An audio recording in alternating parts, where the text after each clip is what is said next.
नमस्कार कि जिससे आप जो है वो हिंदुइज्म को आप एक्सेप्ट कर लें या आप उसमें चेंज हो जाएं, कन्वर्ट कर लें। क्या हो रहा है इसमें? इसके अलावा अली अकबर साहब भी एक हैं जिन्होंने जो है वो वसीम रिजवी साहब के बाद उन्होंने भी रिलीजन को चेंज किया है।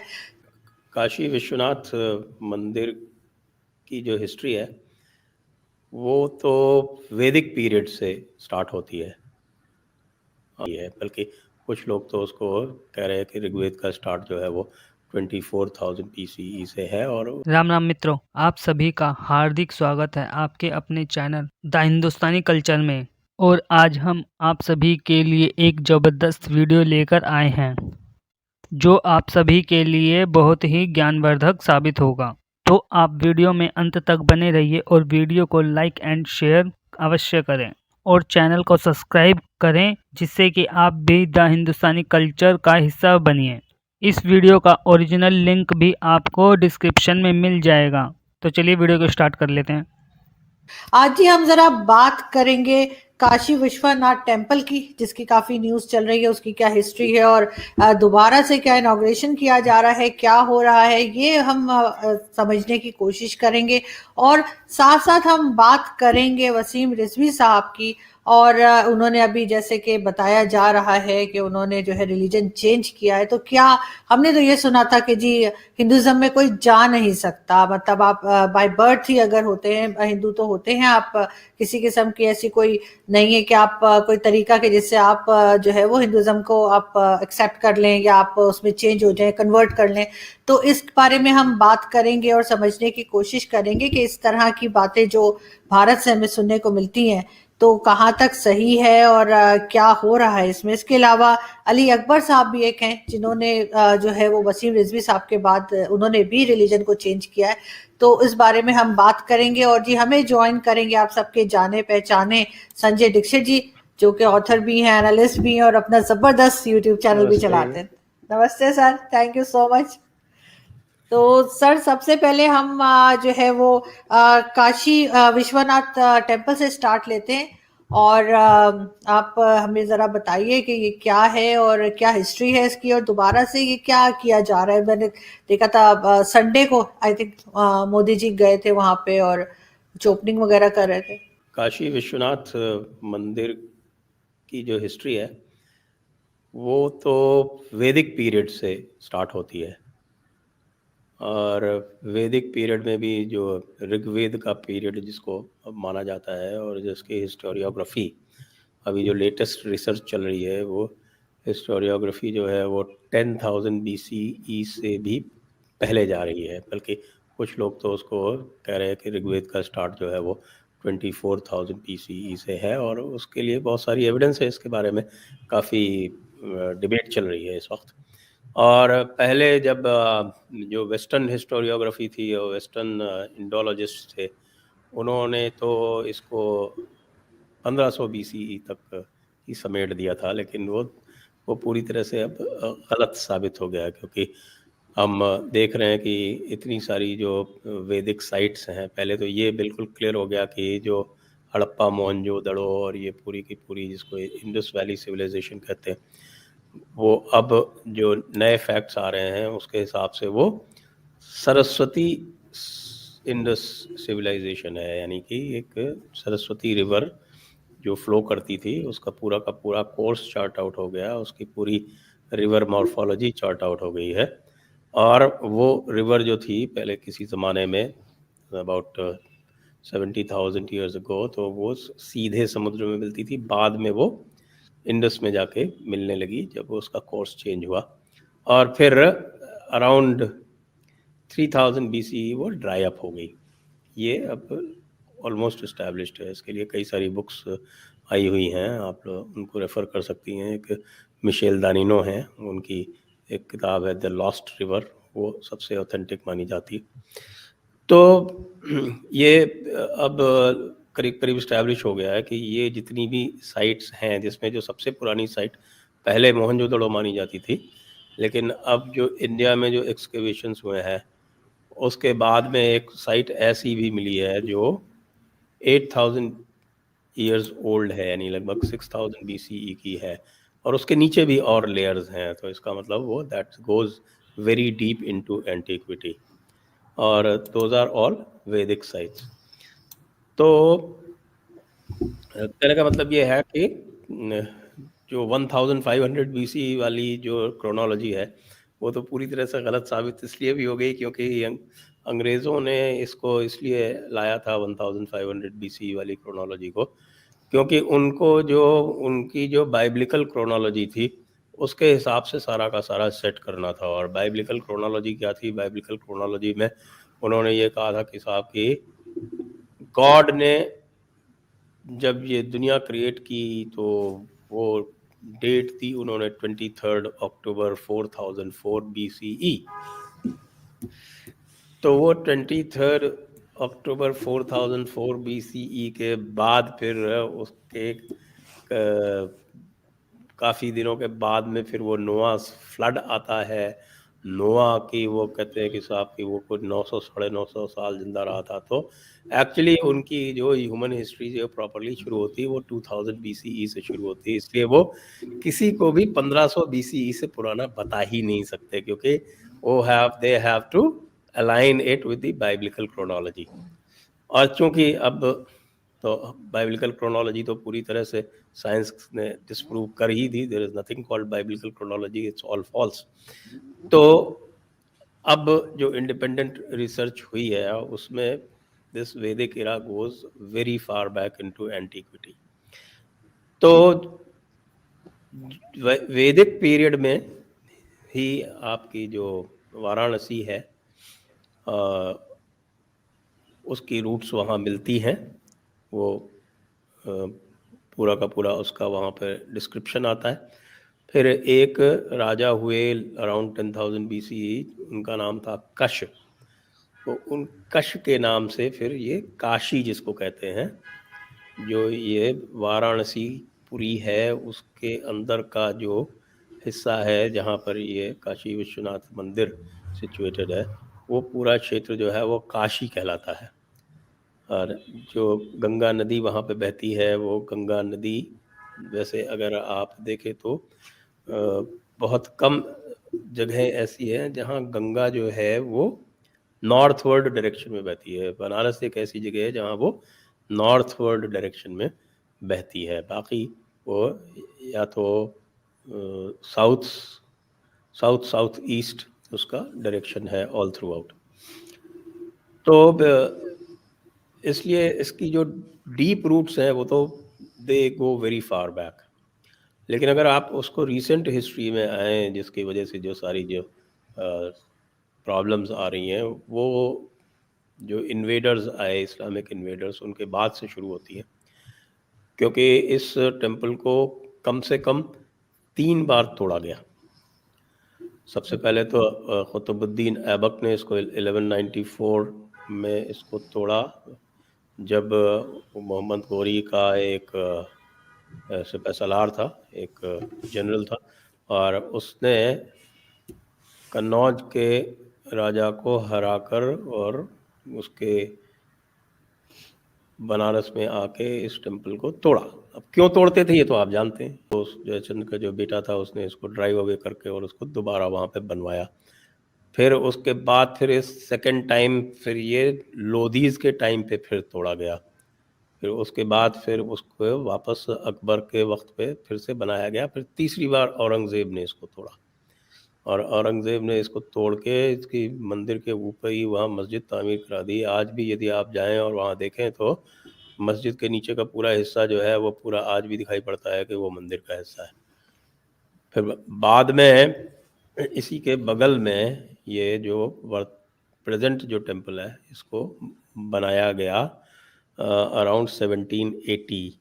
वो अहिल्याबाई होलकर ने बनवाया, जो कि आपका जो इंदौर जो एक जगह है वहाँ की महारानी हुआ करती थी।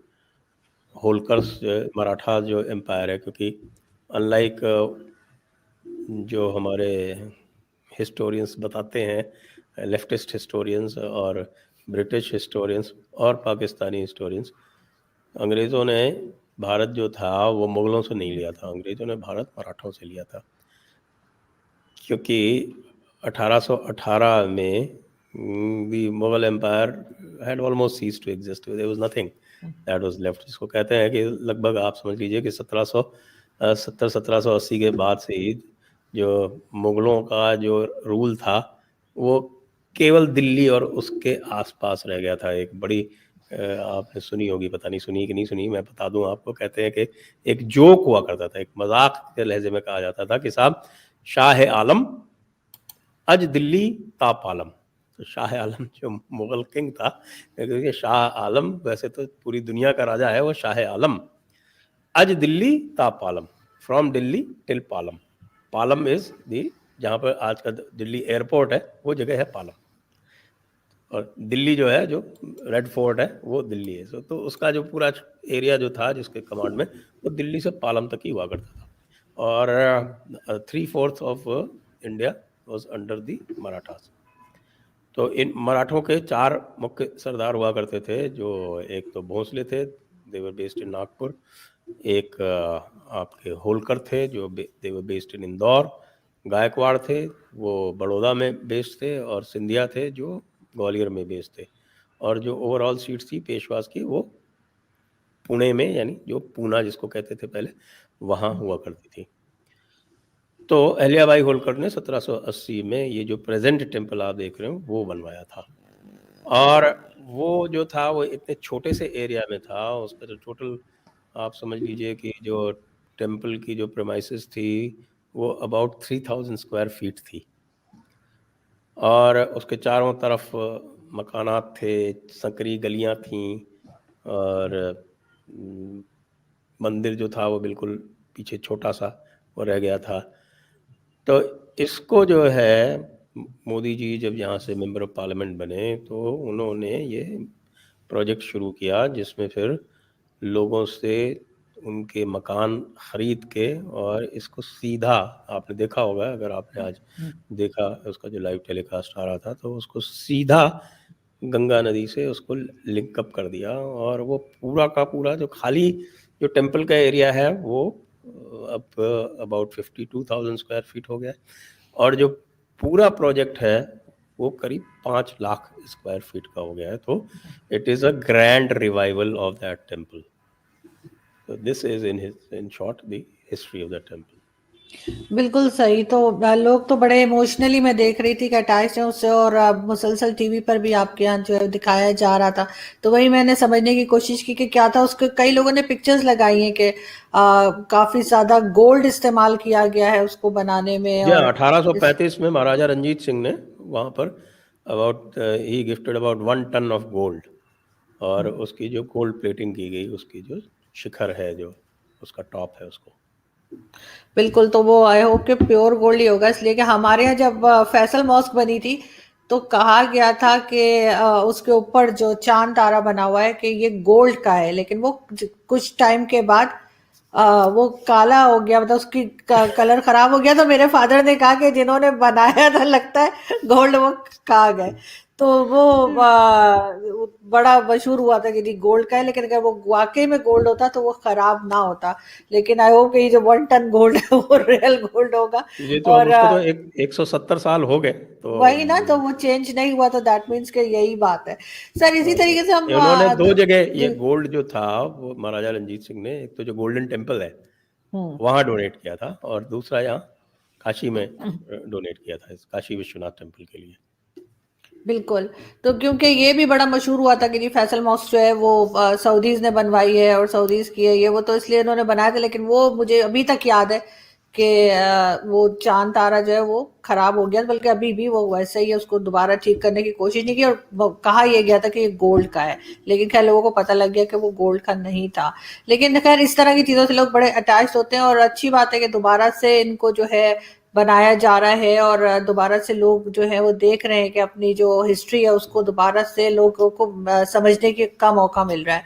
सर वसीम रिजवी साहब की अगर हम बात करें, आपके इंडिया में उन्होंने अभी अभी वो हिंदुज्म में जो है कन्वर्ट हुए हैं, और बड़े लोग उनके पीछे पड़े हैं। और एक तो मैंने कांग्रेस के कोई थे, उनके वीडियो भी देखी थी उस पे सोशल मीडिया पे, जो कह रहे थे कि जी जो इनको मारेगा या गर्दन काटेगा या क्या करेगा तो उसको वो कुछ ना कुछ वो 25 या 50 लाख का इनाम भी अनाउंस कर रहे थे।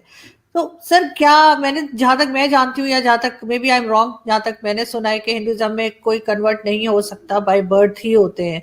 तो क्या ये लोग जो एक दो लोगों के जिनके नाम आए हैं, आपको लगता है कि ये हो सकते हैं कि ये अब इस वक्त ये हिंदुइज्म कन्वर्ट हो जाएं, और क्या लोग एक्सेप्ट करेंगे, ना सिर्फ मुस्लिम्स बल्कि जो हिंदू हैं, क्या वो भी उनको एक्सेप्ट करेंगे?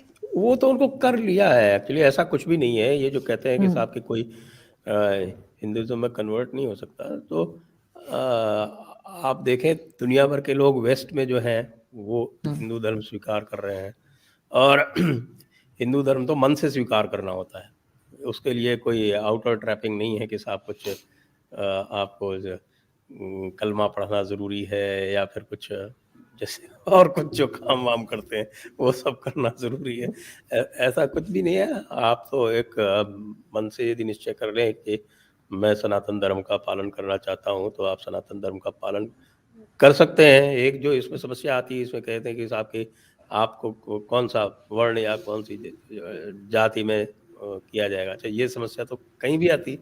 आप ये देखिए कि जितने भी यहाँ कन्वर्ट होते हैं, आपके इस्लाम में भी कन्वर्ट होते हैं, उनको भी प्लेस किया जाता है कि भाई ये पसमानदा बनेगा, कि ये क्या बनेगा। हमारे यहाँ एक थे, एक आपको बताऊं, वो ऑफिसर थे, सीनियर ऑफिसर, यानी मेरे सीनियर थे, आईएएस में थे। तो उनको पता नहीं क्या सूझी, उनको चीफ सेक्रेटरी बनने का मौका नहीं मिला, तो वो एक समझ लीजिए कि आउट ऑफ रिवेंज उन्होंने कहा मैं इस्लाम कबूल करता हूँ। वो शेड्यूल कास्ट में थे, तो उन्होंने इस्लाम कबूल कर लिया एक दिन और अनाउंस कर दिया कि साहब मैंने इस्लाम कबूल कर लिया। और मेरा नाम अब, जो भी उनका नाम था, नाम उन्होंने नहीं चेंज किया, मैं वही XYZ खान कहलाऊँगा। साहब हंगामा मच गया यहाँ, तो सारे आलिम उलमा जो थे उनका साहब आप तो रजील हैं, आप खान टाइटल कैसे इस्तेमाल कर सकते हैं। उसके ऊपर उन्होंने ऐसा तंग किया उसको बेचारे को कि वो आज तक वो समझ नहीं पा रहा है, क्योंकि वो उसने कहने को तो इस्लाम कबूल कर लिया, लेकिन अब वो नाम अपना वही पुराना वाला ही लिखता है। वो कभी उसको किसी ने नमाज पढ़ते मस्जिद में जाते नहीं देखा, कभी उसको किसी ईद की नमाज में भी जाते नहीं देखा किसी ने। कोई उससे ज़्यादा पूछता है तो कहता था हाँ मैंने इस्लाम कबूल कर लिया, लेकिन इस्लाम ने उनको कबूल नहीं किया, क्योंकि उन्होंने अपने नाम के आगे खान लगा दिया। आर्य समाज में जो कोई भी जाता है, जो और आर्य समाज में कोई जाति नहीं होती। Arya Samaj is very much part of Sanatan Dharma यानी हिंदुइज्म। तो वो आर्य समाजी बन के रह सकता है, कहीं कोई किसी तरह की कोई दिक्कत आती नहीं है उसको। दूसरा जो तरीका है उसमें है, जो लोग चाहते हैं कि उनको एक पर्टिकुलर जाति में स्वीकार किया जाए, तो ये कास्ट जो है, फिक्स्ड कास्ट जो है, ये अंग्रेज़ों ने इन्वेंट की 1871 में, when they did the first census. तो दिस क्रेडिट और discredit has to go to the British. अब जो वसीम रिजवी साहब का हुआ है, तो उनको जो त्यागी कम्युनिटी है, which is a very prominent community in western UP, तो उस त्यागी कम्युनिटी ने उनको अडॉप्ट करके और अपना जो नाम है और जो अपना गोत्र बोलते हैं जिसको, वो उनको दिया है। तो that is why his name is now Jitendra Narayan Singh Tyagi. That means that Tyagi community has adopted him completely. तो उनके लिए कोई किसी तरह की कोई दिक्कत वाली बात नहीं है, और ये प्रोसेस जो है ये चलता रहा है। ये आप ये देखें कि कई बार यहाँ तो इतनी बार ज़बरदस्ती कन्वर्शन किए हैं इन्वेडर्स ने और आपके सूफियों ने, जिसकी कोई मिसाल नहीं है, लेकिन बहुत सारे लोगों को वापस भी लाया गया है। तो ये कोई नई बात नहीं है कि वसीम रिजवी साहब इस तरह से बने। जो ख़ास बात है, जिसको मैं पॉइंट आउट कर रहा हूँ बार बार, कि वसीम रिजवी साहब शिया हैं, सैयद हैं, और मेरी नॉलेज में इस पूरे बर्रे सगीर में यानी इंडियन सब कॉन्टिनेंट में ये संभवतः शायद ये पहला एक किस्सा है जिसमें कोई सैयद जो है वो इस्लाम छोड़ के गया हो और किसी भी धर्म में गया हो, और ये सनातन धर्म में आ गए, ये बात अलग है। लेकिन पूरा का पूरा जो इस्लाम इंडियन सब कॉन्टिनेंट का है वो तो बेसिकली इट इज़ सैयदिज़्म, जिसको सैयदवाद बोलते हैं। तो पूरा का पूरा जो एक जिसको कहते हैं कि जो what is called political Islam, that system is run by the Sayyids, चाहे वो सुन्नियों में हो चाहे शिया में हो, आप जानते हैं सारे के सारे आप मैं भी हूँ सर, इसलिए मुझे हंसी आ रही है मागीर कि हैं। मैं भी सैयद काज़मी हूँ। अच्छा। लेकिन लेकिन सर इसको तो लोग कैसे लेंगे, जो जो इंडियन मुस्लिम्स हैं, आपके ख्याल से कि वो कैसे इस चीज़ को जो है एक्सेप्ट करेंगे, ये किस तरह से लेंगे? क्योंकि एक साहब और थे ना, अली अकबर, उन्होंने भी इनके बाद जो है इसी तरह से जो है हिंदुइज्म जो है उसमें गए हैं वो। लेकिन कई लोगों की, जैसे मैंने कहा कि स्टेटमेंट्स मौजूद हैं ट्विटर के ऊपर और दूसरे सोशल मीडिया पे, कांग्रेस के बल्कि थे बड़े, उन्होंने अपने लीडर की पिक्चर भी पीछे लगा रखी थी और सामने धमकियां लगा रहे थे। तो इस चीज को कैसे हैंडल किया जाएगा, कोई नुकसान ना हो उनको? देख के तो कोई नुकसान ना हो, इसके लिए तो फॉर्चुनेटली जो वसीम रिजवी साहब हैं वो यूपी में हैं, और यूपी में there is a strong government, तो वो वहाँ उनको इतनी प्रॉब्लम नहीं आएगी। लेकिन केरला में जो अली अकबर साहब जो वो छोड़ के गए, और उनका जो नज़रिया था जिसके वजह से उन्होंने इस्लाम छोड़ा, वो उन्होंने ये कहा कि मैं ये बिल्कुल टॉलरेट नहीं कर सकता कि मेरे कंट्री के चीफ ऑफ डिफेंस स्टाफ की मौत पे जो इस्लामिस्ट हैं वो तंज कसें और उल्टी सीधी बातें करें, मजाक उड़ाएं। तो ये जो है ये बिल्कुल मैं तो टॉलरेट नहीं कर सकता, इस वजह से मैं इस्लाम छोड़ रहा हूँ। और वो बड़े प्रोमिनेंट फिल्म डायरेक्टर हैं केरला में, मलयालम फिल्म्स जो हैं उसमें एक प्रोमिनेंट फिल्म डायरेक्टर है। तो वहाँ जो है वहाँ लेफ्टिस्ट गवर्नमेंट है, तो उनको मुझे लगता है कि ज़रूर दिक्कत आने वाली है, क्योंकि जो लेफ्टिस्ट गवर्नमेंट्स हैं ये हैंड इन ग्लव रहती हैं इन इस्लामियों के साथ में, पर्टिकुलरली जो ये मिलिटेंट टाइप के जो इस्लामिस्ट्स हैं जिनकी काफ़ी तादाद है केरला में, क्योंकि केरला इज़ दी प्लेस जहाँ से आईसिस में कितने सारे यूथ जो हैं वहाँ से गए हैं। यानी कि केरला के अलावा केवल मेरे ख्याल से 2 या 3 केरल से बाहर के हैं, बाकी जितने भी गए हैं about 100 all gone from Kerala.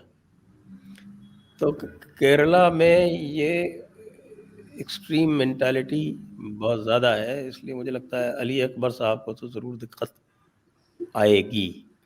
लेकिन डेफिनेटली भारतीय लॉ में, इंडियन लॉ में ना ब्लास्फेमी का और ना आपके रिद्दा का या इर्तिदाद का कोई अमल है, और ना किसी को वाजिबुल कत्ल डिक्लेयर किया जा सकता है। इसलिए जिन लोगों ने भी इस तरह के स्टेटमेंट दिए हैं इनके ऊपर भी कानूनी कार्रवाई होगी।